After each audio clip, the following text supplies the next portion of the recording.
En 2015, j'ai acheté un immeuble de rapport sans réaliser d'études de marché.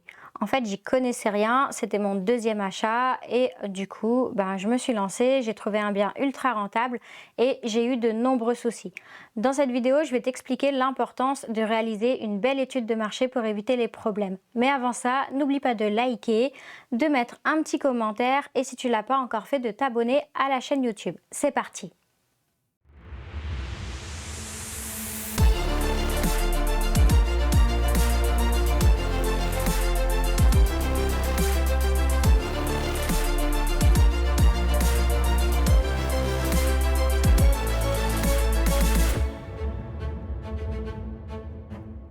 Voici une photo de l'immeuble que j'ai acheté sans réaliser d'études de marché, d'études de secteur en 2015, en octobre 2015 pour être précise. En fait, il s'agit d'un immeuble de 6 logements déjà loué avec des compteurs individuels. Sur le papier, à l'achat, en fait, ce bien présentait quand même une très bonne renta parce que je l'ai acheté 165 000 € et j'ai payé 13 300 € de frais de notaire. À l'époque, j'avais la stratégie de solder vite mes crédits et du coup, j'ai fait un crédit sur 10 ans. Il s'agissait de mon deuxième achat. Mon premier immeuble, j'avais fait un crédit sur 5 ans. Donc, je ne gagnais rien, je ne dégageais pas de cash flow. Et là, j'ai renouvelé en faisant un crédit sur 10 ans pour ce bien. Donc, j'avais des mensualités de 1300 €. C'est des appartements que je louais nus et du coup, je ne gagnais rien non plus. Je te mets quelques photos des logements. Donc, tu vois, à l'époque, en 2015, on n'avait pas toutes les réglementations qu'on peut avoir aujourd'hui, notamment sur les DPE. Donc, on pouvait mettre un peu ce qu'on veut pour les radiateurs, les fenêtres. Donc, voilà, on a des fenêtres double vitrage à certains endroits. On a des vieilles fenêtres en bois à d'autres endroits quand même à remplacer. Mais sinon, les appartements sont plutôt agréables et facile à louer pour le secteur. Donc, je ne me suis pas méfiée. En plus, les logements étaient déjà loués. Je n'avais pas beaucoup d'expérience. Et du coup, j'ai acheté cet immeuble. En termes de renta, il y avait 6 logements loués pour un loyer total de 2 400 € par mois. Donc, on est plutôt pas mal. On est sur une rentabilité supérieure à 16%. Donc, c'est là qu'en fait, je ne me suis pas méfiée et j'aurais dû. Un immeuble de rapport qui présente 16% de rentabilité, sans travaux à prévoir ou peu de travaux, ça n'existe pas, même dans les régions où l'immobilier n'est pas cher. Donc en fait, il y avait des problèmes dans cet immeuble que j'ai pas pu voir. En plus, c'est pas moi qui l'ai visité, c'est un membre de ma famille qui l'a trouvé, qui m'a dit ouais, celui-là il vaut le coup, tu peux y aller, machin. Je l'ai envoyé visiter. Et c'est vrai que je pense que si je l'avais visité moi-même, je ne l'aurais pas acheté. Et là, ça a été ma première erreur.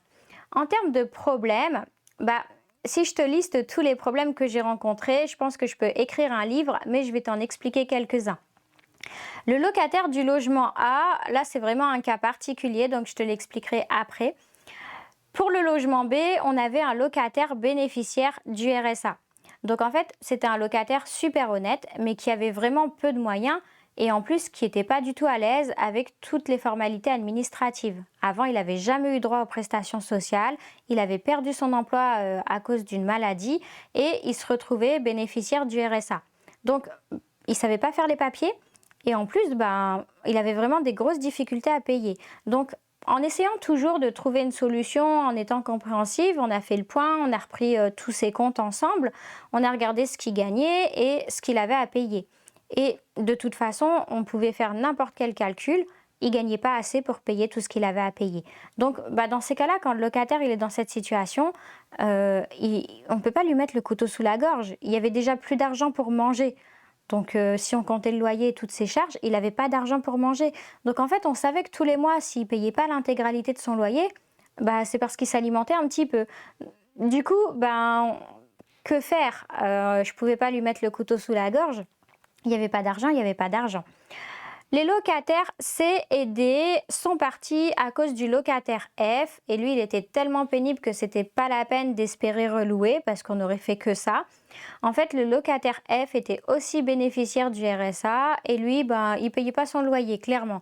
Donc il avait une belle allocation logement, il manquait à peu près 130 € par mois de part à charge, tout le reste était couvert par l'allocation logement. Sauf qu'en fait, ce qui se passe, c'est que quand on a un locataire bénéficiaire d'une allocation logement et qu'on perçoit les allocations sur notre compte directement, certains débutants le font et c'est ce que j'ai fait. parce qu'on se dit que c'est la sécurité, que de toute façon, s'il ne paye pas, on aura quand même une part qui va arriver sur le compte. Eh bien, en fait, en cas d'impayé, on a l'obligation légale d'en informer la CAF à partir d'un mois de retard de loyer.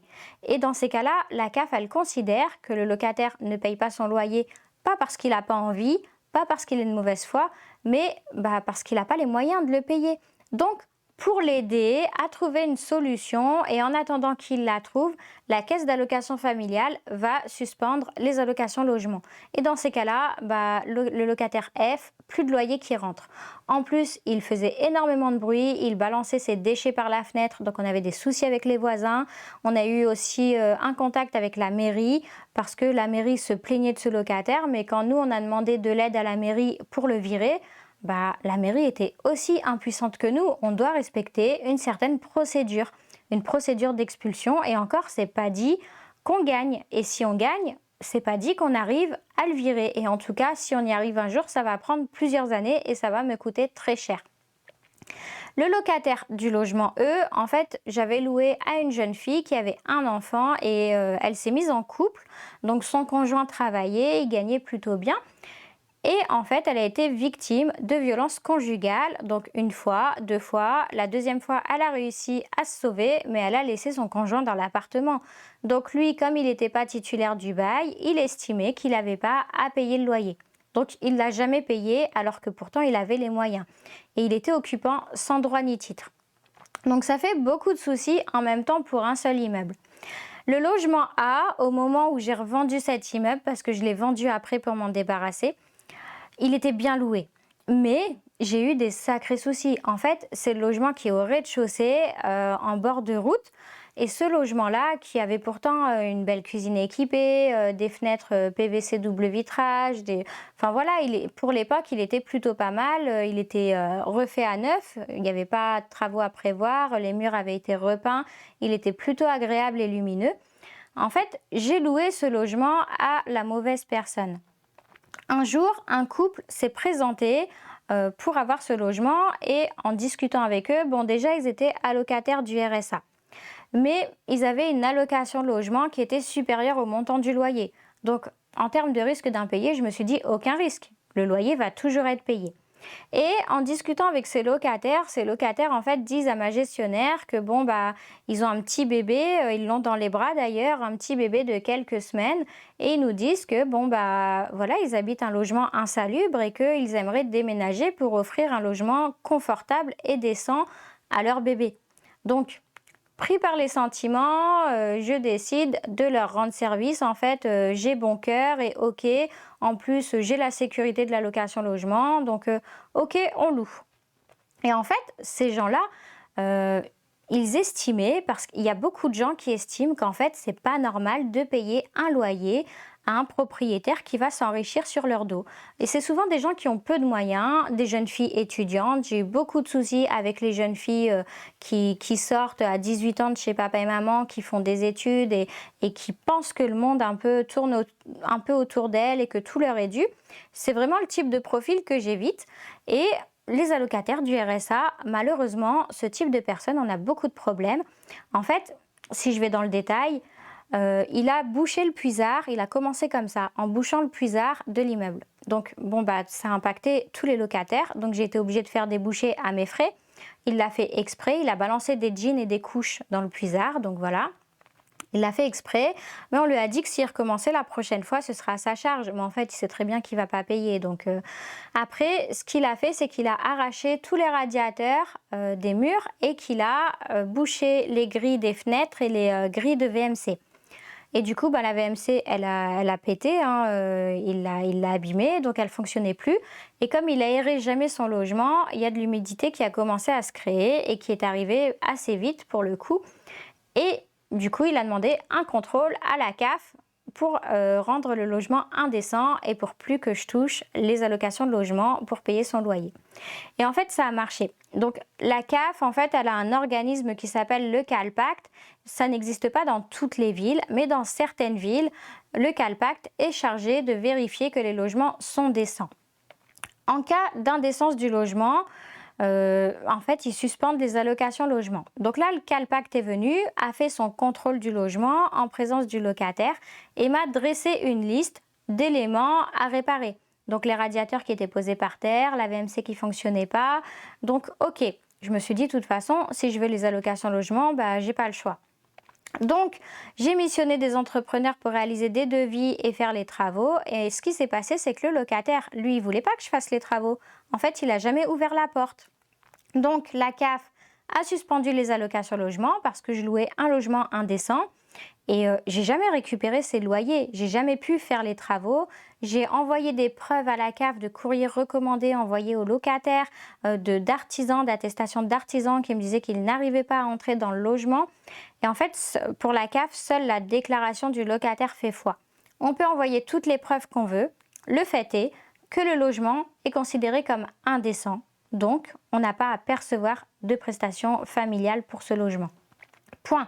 Peu importe les déclarations que nous on fait, peu importe les éléments qu'on a en termes de preuves, seule une déclaration orale du locataire fera foi parce que la CAF, elle est là pour aider le locataire et certainement pas le bailleur. Donc attention à ce type de profil, ils ont aussi tendance à prendre des loyers super élevés parce qu'ils savent que de toute façon, ils ne vont pas les payer. Et c'est là que si on veut des bons profils, il ne faut pas non plus abuser sur le montant des loyers parce que les gens qui travaillent et qui payent leur loyer de leur poche, bah, eux, ils vont être beaucoup plus regardants sur le montant du loyer. Donc attention quand on veut attraper de bons profils à ne pas aller sur des loyers trop élevés et du coup avoir une situation inverse et se retrouver en impayé. On a aussi découvert que ce locataire était en procédure avec tous ses anciens propriétaires. Parce que c'est une petite ville, donc on se connaît rapidement et on a vite fait connaissance des anciens propriétaires. Et du coup, ils étaient tous en procédure contre lui pour récupérer leur logement parce qu'ils s'en allaient, ils ne rendaient pas les clés. Donc pour récupérer ton logement et pouvoir le relouer, tu as l'obligation d'avoir une décision de justice. Sinon, le locataire peut considérer, même s'il ne paye pas son loyer, même s'il est parti, il peut t'attaquer parce que tu es rentré chez lui. Donc attention, nous on a trouvé les autres propriétaires et à chaque fois que quelqu'un allait au tribunal avec ce locataire, enfin en tout cas pour lui, tous les autres venaient le soutenir. Donc en fait il a eu peur, il s'est dit ils se connaissent tous, ils sont tous de mèche, je vais avoir des gros problèmes et il a fini par abandonner mon logement et par partir. Mais avant ça, il a uriné dans une dizaine de bouteilles et on a récupéré le logement avec un huissier. Voilà, on a mis en place des stratagèmes pour pouvoir le faire. Normalement, on n'aurait pas pu le récupérer. Et il avait l'intention, d'après ce que nous disait l'huissier, comme c'était quelqu'un qui était connu, l'huissier nous disait qu'il connaissait ses méthodes et qu'en fait, ce qu'il allait faire, c'était asperger nos murs, notre placo, avec ces bouteilles dans lesquelles il avait uriné. Donc là, l'appartement aurait été complètement pourri et en plus, j'aurais eu des très gros frais. J'ai eu à peu près 5 000 € d'impayés de loyer. Finalement, des petites dégradations parce que j'ai réussi à récupérer le logement très très vite. Mais si j'avais suivi la procédure standard, ça m'aurait coûté beaucoup plus cher. Donc, j'ai récupéré le logement, je l'ai refait, je l'ai reloué et puis voilà. Alors, attention, si je dois conclure cette vidéo, je te dirais attention aux offres trop alléchantes, aux grosses rentas, parce que en fait, il y a souvent un loup, il y a souvent des choses qui sont cachées volontairement par les vendeurs et qu'on peut pas vérifier si on n'a pas les connaissances. D'où l'importance de réaliser vraiment une bonne étude de marché et une bonne étude de secteur. Aujourd'hui, on a des logiciels qui nous permettent de le faire et de se mettre en sécurité.